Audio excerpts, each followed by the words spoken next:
Olá, mulheres positivas! A nossa convidada de hoje foi a primeira mulher e a primeira latino-americana em 90 anos a ocupar um cargo de CEO da Roche Pharma Brasil. Laurice Scalise, muito obrigada pela sua presença. Eu que agradeço, estou muito feliz de estar aqui com vocês.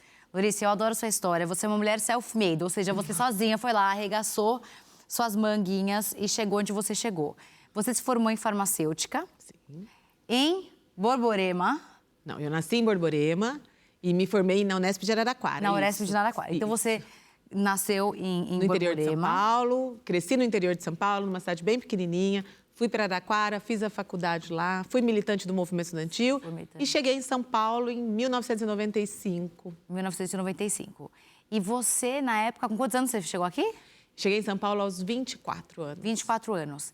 E Mulheres Positivas, prestem atenção, ela que é a primeira presidente mulher, primeira latino-americana, ela aprendeu a falar inglês com 35 anos. Eu fiquei chocada com esse fato, porque quando você aprende criança, é fácil. Mas com 35 anos, o que aconteceu? Um dia você falou, eu quero me tornar uma mulher poderosa, eu quero virar isso que eu virei? Ou não, como é que foi essa construção? Não, essa construção é muito interessante. Primeiro porque quando você nasce no interior de São Paulo e quando você vive a vida inteira, lá é tudo em português, assim. Não é que eu tive uma aula, eu não tive nada. Eu fui para a faculdade, a minha faculdade toda em português. E quando eu comecei a trabalhar, e já comecei na Roche, logo que eu cheguei em São Paulo, poucos anos depois eu já comecei na Roche, eu entrei na Roche em 2000. E aos 35, eu estava com 28 anos, e aos 35 anos, pouco antes disso, eu já me dei conta, ou eu aumento a minha capacidade, ou eu aprendo a falar inglês, ou eu vou ficar muito restrita ao mercado, à minha função. E aí, aos 35 anos, eu arrumei uma professora que topou me ensinar, que eu achava que seria impossível aprender, e foi a minha primeira aula de inglês. Não, e não só você aprendeu a falar inglês, mas hoje você fala 4 línguas. Sim, e estou aprendendo italiano. Hoje eu falo inglês, português, claro, né? Inglês, alemão, espanhol e estou aprendendo italiano. Bom, então, Mulheres Positivas, não tem desculpa. Você que não fala ainda inglês, que não fala uma segunda língua, vocês entenderam o que a Laurice fez, né? Sim, conseguiu eu estou com 53, dos 35 aos 53, são 4 idiomas e meio. E, meu Deus, mas alemão? Sim. E aí, mas por que alemão? Eu morei na Suíça. Parte do meu desenvolvimento, eu morei 3 anos na Suíça. Eu fui para lá em 2014 e fiquei até 2017. Entendi. E no tempo que eu vivi lá, eu achei que vale a pena aprender. E até para a convivência local, até para o dia a dia, até para ir na padaria. Para fazer as coisas do dia a dia da gente, era necessário. Eu morei na parte alemã da Suíça. Aonde exatamente? Em Zurique? Eu morei perto de Lucerne. De Lucerne, máximo, Isso. linda, aquela Ah, cidade lindo, maravilhosa. lindo. Pequenininha, você quase morreu de frio lá. Sim. Mas quando você foi para lá, você era casada, tinha filhos? Como é que foi? Eu fui para lá... Primeiro, eu tenho 3 filhos. Você tem 3 filhos meninos? Tenho um menino e uma menina gêmeos, Felipe e a Olivia, de 26, e tenho o Miguel, de 21. E sou mãe solteira dos 3, então quando eu me mudei para lá, o Felipe e a Olivia se mudaram comigo e o Miguel ficou aqui no Brasil com o pai dele. Entendi. Então eu fui com uma parte dos meus filhos e o Miguel ficou aqui com o papai. Ficou com o papai, entendi. Sim. E como é que foi para você fazer uma carreira dessas, construir uma carreira dessas, trabalhar? Conheço Lucerne, estive lá, uma cidade bem pequenininha, linda, maravilhosa, mas é um frio, você não tinha apoio da sua família, você não tinha serviço, porque não existe isso lá. Como é que você conseguia trabalhar e criar seus filhos? Acho que desde sempre isso, né, Fabi? Assim, desde que eu decidi pela minha profissão e decidi pela maternidade, é uma conciliação. A gente concilia todas as coisas e eu sou muito disciplinada. Então, a minha rotina, ela tem muita disciplina. E eu acho que a disciplina me permite, assim, conciliar tudo. Então, deixar minha casa em ordem lá antes de trabalhar, deixar as coisas dos meus filhos, os 2 que moravam comigo, toda ordenada para a hora que eu chegasse.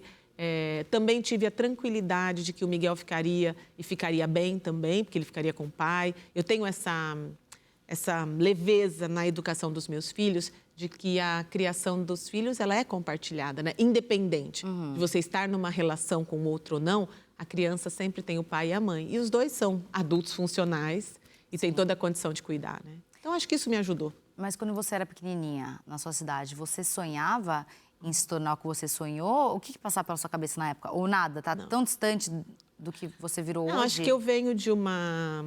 Eu acho que a minha cidade, tão pequena, o que ela me influenciou muito foi o senso de comunidade, né? Eu digo que uma cidade pequena, assim, todo mundo cuida de tudo, né? Eu tenho um exemplo muito forte para mim, que é, por exemplo, um asilo numa cidade como a minha não é um depósito de gente idosa. É onde a gente cuida dos nossos velhos que não tem ninguém, das pessoas mais velhas que não tem quem cuide deles. E a cidade inteira é responsável por aquilo. Então, acho que desde muito pequena, duas coisas chamavam muito a minha atenção.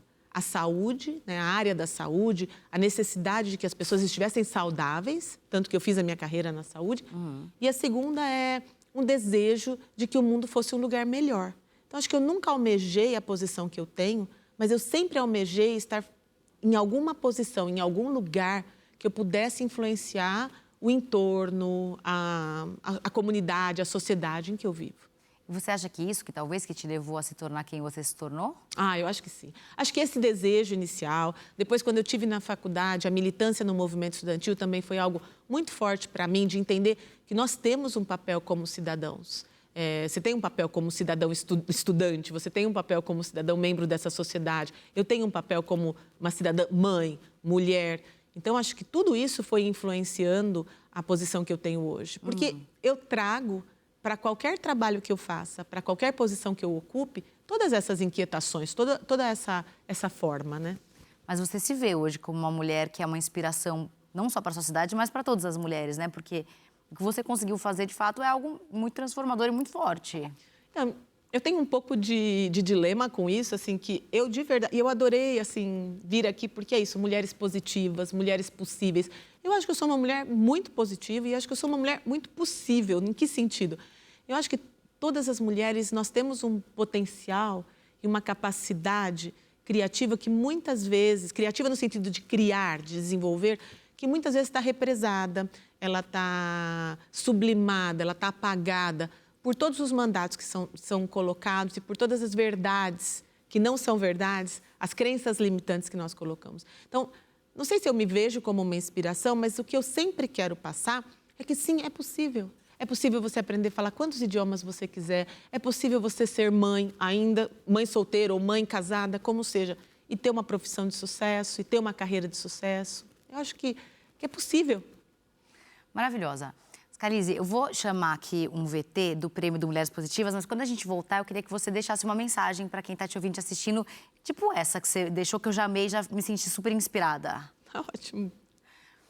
Bora lá, diretora. Então, roda o VT para a gente mostrar um pouquinho de como é que foi o Prêmio Mulheres Positivas que aconteceu na semana passada.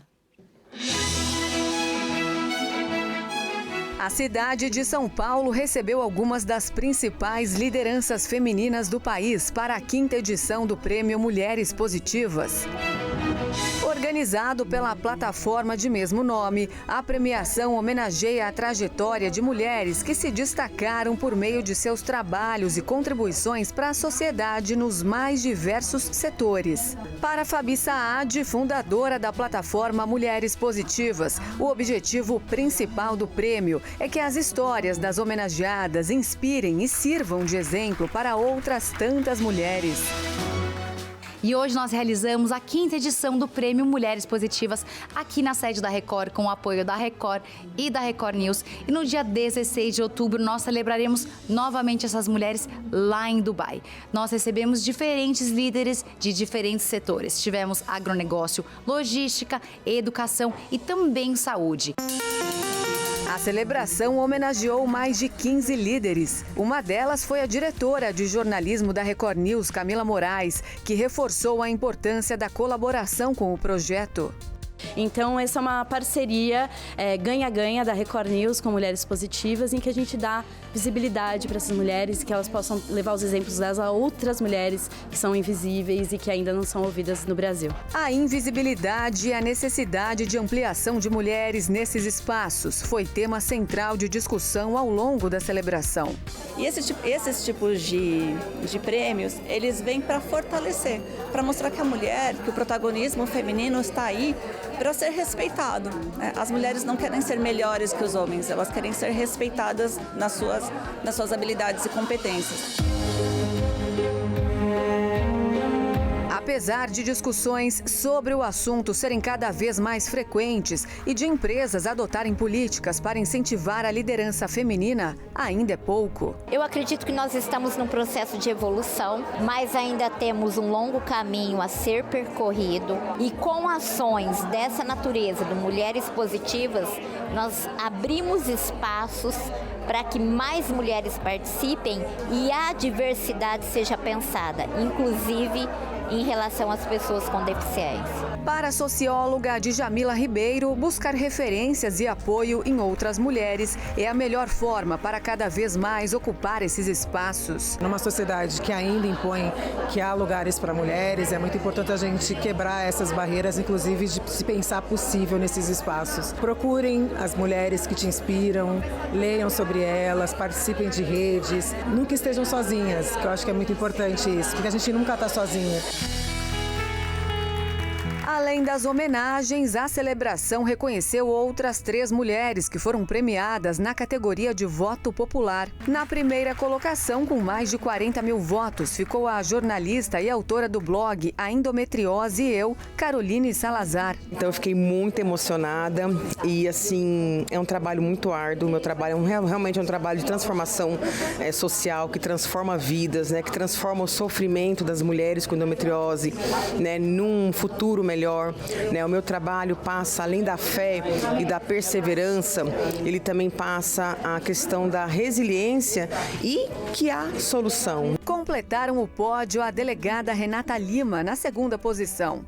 E em terceiro, a confeiteira e empresária Nicele de Almeida Souza. Um prêmio como esse é muito significativo, né? Porque serve como um incentivo e também para falar que a gente está no caminho certo, né? Que nosso trabalho está sendo reconhecido, está havendo esse apoio. Então, hoje eu represento muitas empreendedoras, muitas mulheres, muitas mães. Com muita conversa, a celebração e troca de conhecimento, a premiação do Mulheres Positivas reconhece e dá visibilidade a quem muitas vezes não tem. Ao mesmo tempo, serve de inspiração e exemplo para aquelas que querem ter sucesso na jornada.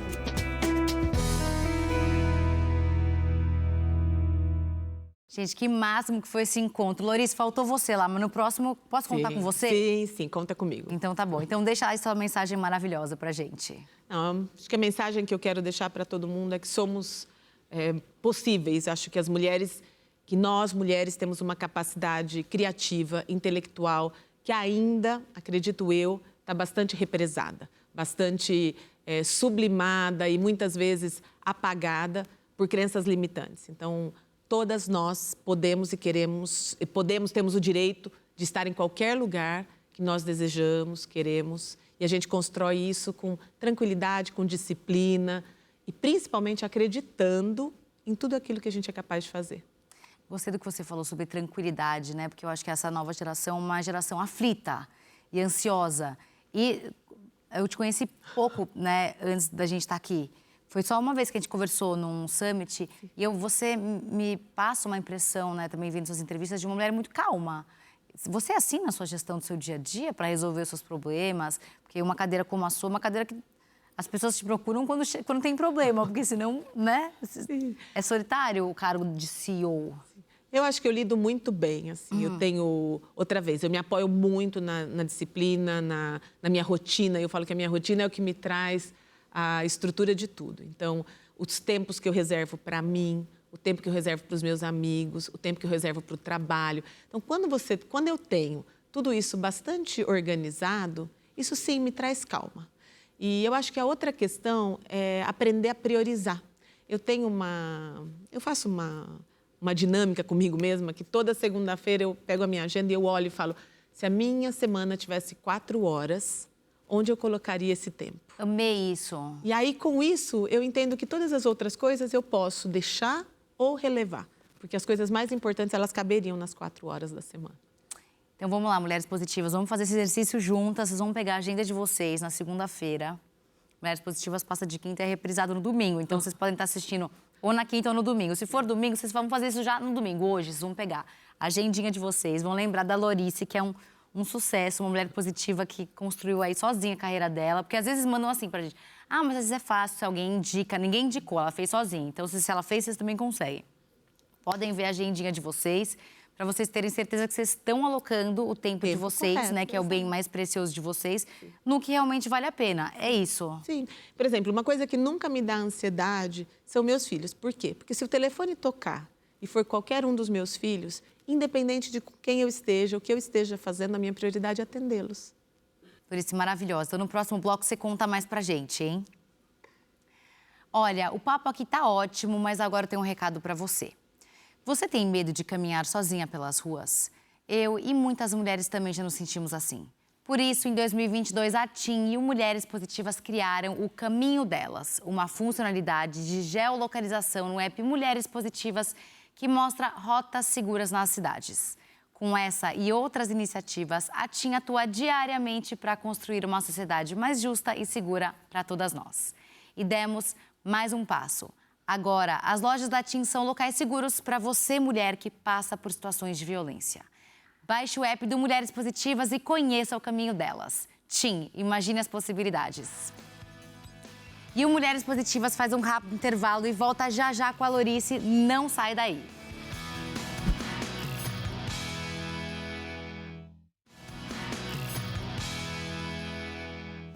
E o Mulheres Positivas está de volta e eu estou com a Lorice, que está dando uma aula aqui pra gente. Estou curiosíssima aqui. Como é que você se planeja bem, como é que você organiza a sua agenda, como é que você prioriza, porque um bom CEO precisa ter a noção do que você prioriza para o seu tempo, ter mais efetividade para você ser mais eficiente. Conta pra gente o que você estava contando antes, Lorice. Como é que foi essa dica aí que você deu, que eu amei? Que eu falei que o que gera ansiedade na gente é quando a agenda da gente controla a vida da gente. Então, a gente está sempre correndo atrás de fazer... Não, é o inverso. A gente define o que é prioridade. Eu também acredito que tenho que trabalhar sempre com a tranquilidade de que eu não tenho toda a informação, não tenho todo o controle. Cada pessoa, cada recurso dentro da organização, ou mesmo na minha vida pessoal, as pessoas têm recursos próprios. Então, isso abaixa bastante a ansiedade, me deixa muito mais tranquila e faz com que a gente seja capaz de lidar com todas as coisas ao mesmo tempo. Mas, por exemplo, dizer não. Eu tenho uma dificuldade enorme, eu sei que tem muita mulher que está assistindo aqui hoje que tem essa dificuldade também. Você, num cargo desses, então, tendo a representatividade hoje que você tem, eu imagino que o tempo inteiro as pessoas estão te pedindo coisa, né? Estão te pedindo para você estar presente nos eventos, para você dar entrevista, para você dar um sim para milhares de coisas. Como é que você consegue ter uma gestão do não na sua vida e como é que você faz isso sem se sentir mal, culpada? Eu não trabalho, assim, eu não tenho essa relação com a culpa quando eu estou administrando a minha agenda. Então, como eu falei no início, eu olho aquilo que é prioridade naquela semana, aquilo é o que é possível para eu fazer, aquilo é o que eu consigo fazer. Então, quando eu dou uma negativa ou quando eu não consigo estar presente num lugar como eu gostaria, para mim é muito tranquilo a razão por que eu não estou fazendo aquilo.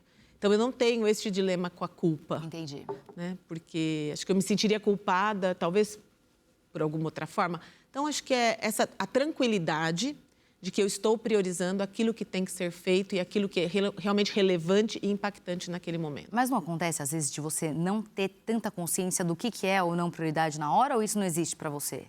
Não existe, claro que existe. Eu acho que explorar os temas, explorar os fatos e entender se a outra pessoa... Porque o que acontece às vezes, e principalmente na minha posição, o caminho mais fácil para todo mundo é pedir para que eu resolva. Então, eu resolvo, eu tomo a decisão, eu estou presente. E acho que voltar o desafio para a pessoa...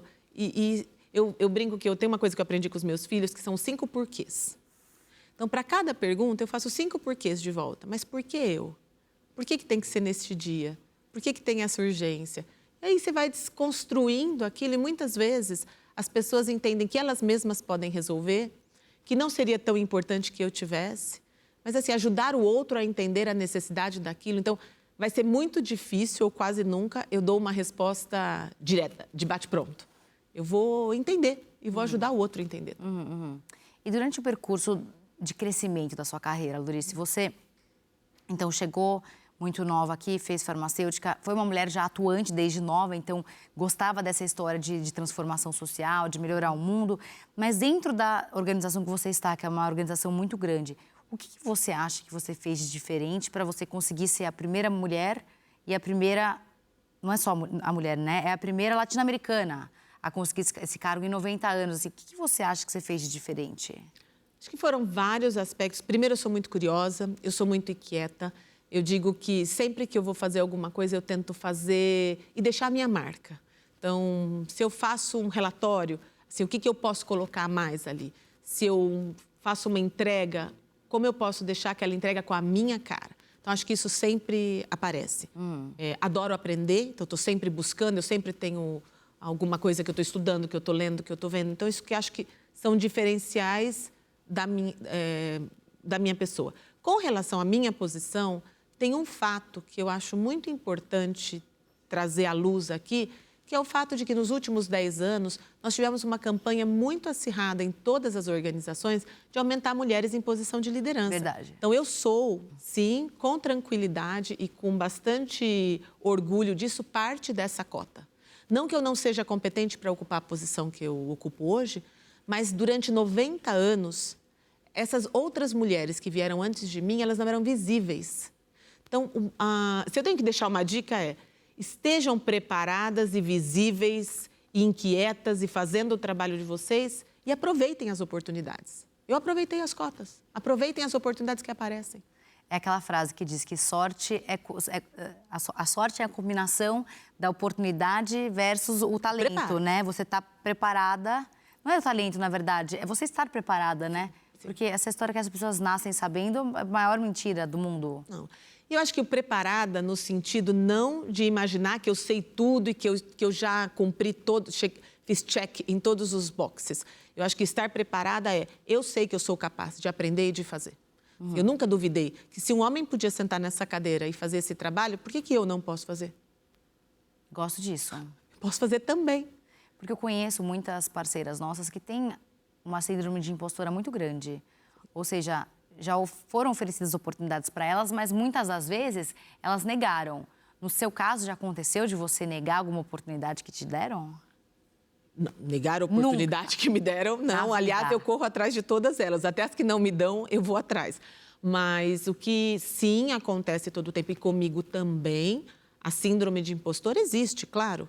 Tem o tempo inteiro, séculos, gerações, dizendo para você que o seu lugar é em outro lugar, não é aqui. Então, eu também tenho isso. Só que eu sempre comento que o mais importante é você se amigar com essas vozes.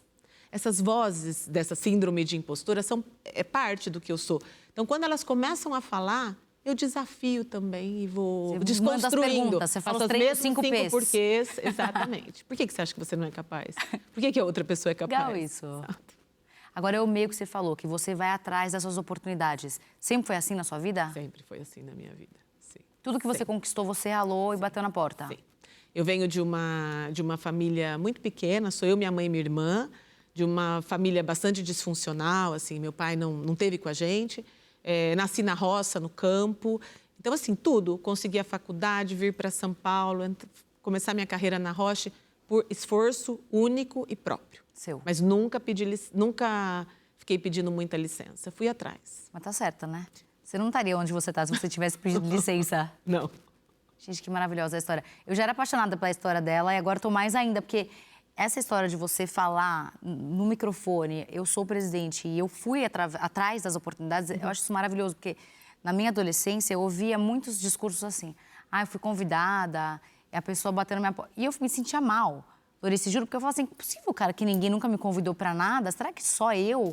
E depois, quando eu comecei a também dialogar com mulheres como você, eu comecei a entender que eram mentiras.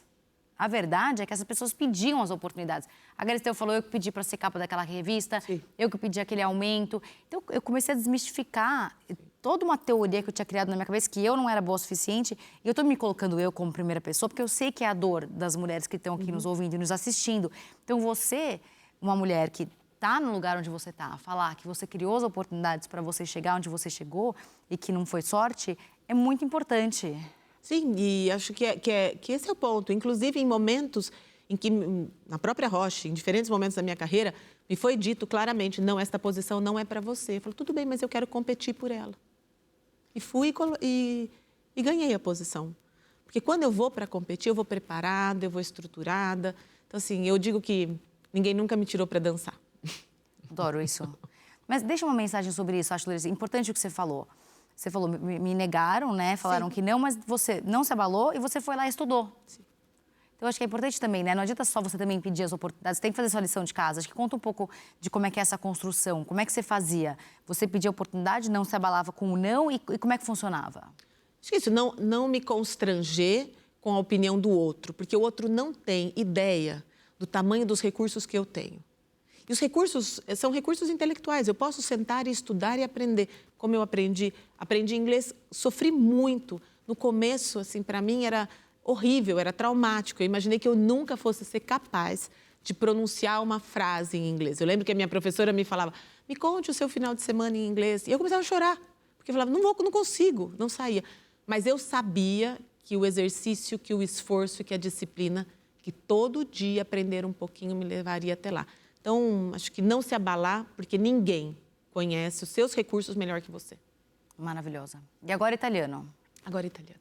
E com o que você sonha, Larissa? Onde que você quer chegar? Eu vejo que vocês, hoje, como empresa, vocês são uma empresa muito consciente, muito focada. Vocês gastaram, né? Investiram no ano passado uma verba de 610 milhões de reais em pesquisa, o que é um valor muito interessante. E é bonito de ver, né? Uma empresa que quer devolver para a sociedade, porque no final, pesquisa é isso. Então, eu queria ouvir um pouco de você. Quais são os seus próximos passos, seus sonhos? O que você busca, o que você quer? O que a gente pode esperar de você? Acho que profissionalmente, o que eu sonho, o que eu desejo é que a gente consiga continuar influenciando o sistema de saúde brasileiro. Acho que a gente tem ainda muitas oportunidades. É inadmissível que a gente tenha recortes de gênero, de raça.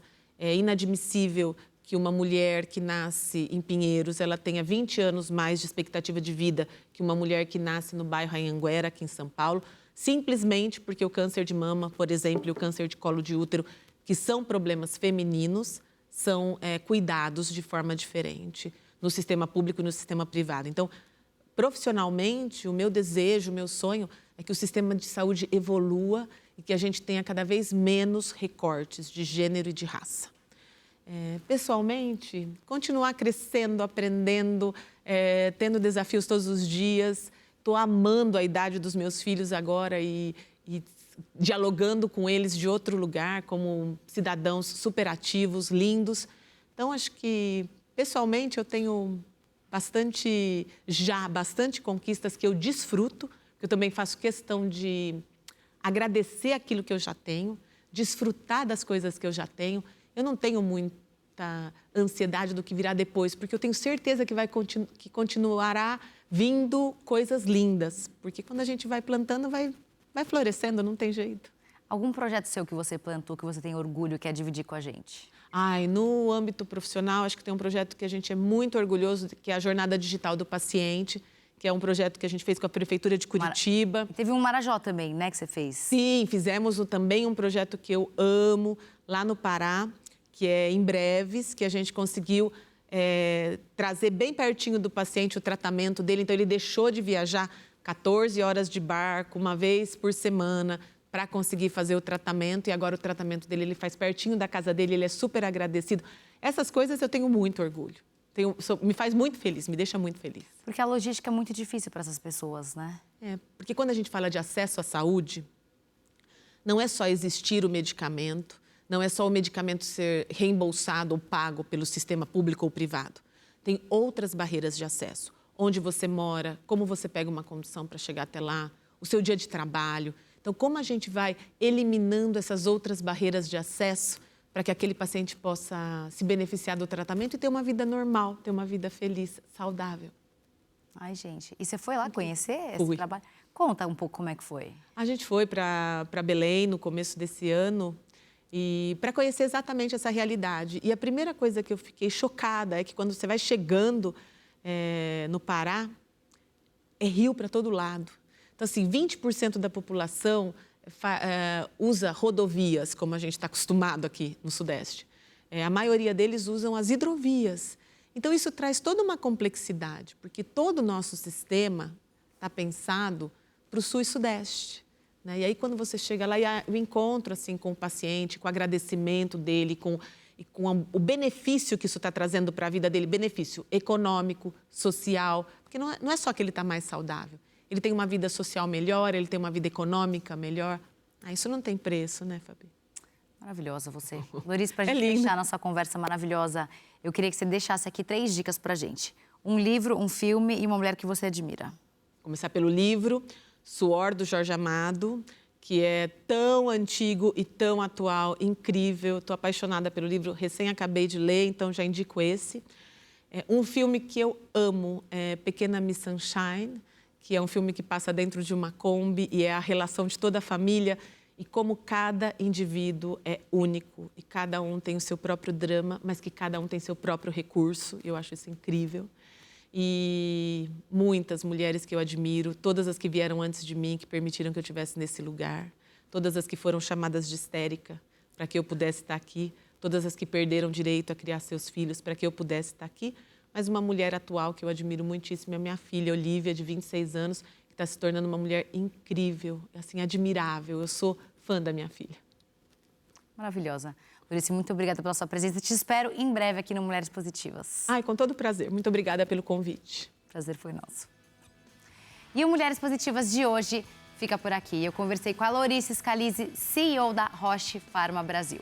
Lembrando que você pode rever essa e outras entrevistas no nosso canal do YouTube. E a gente se vê na próxima semana com mais uma Mulher Positiva. Até lá!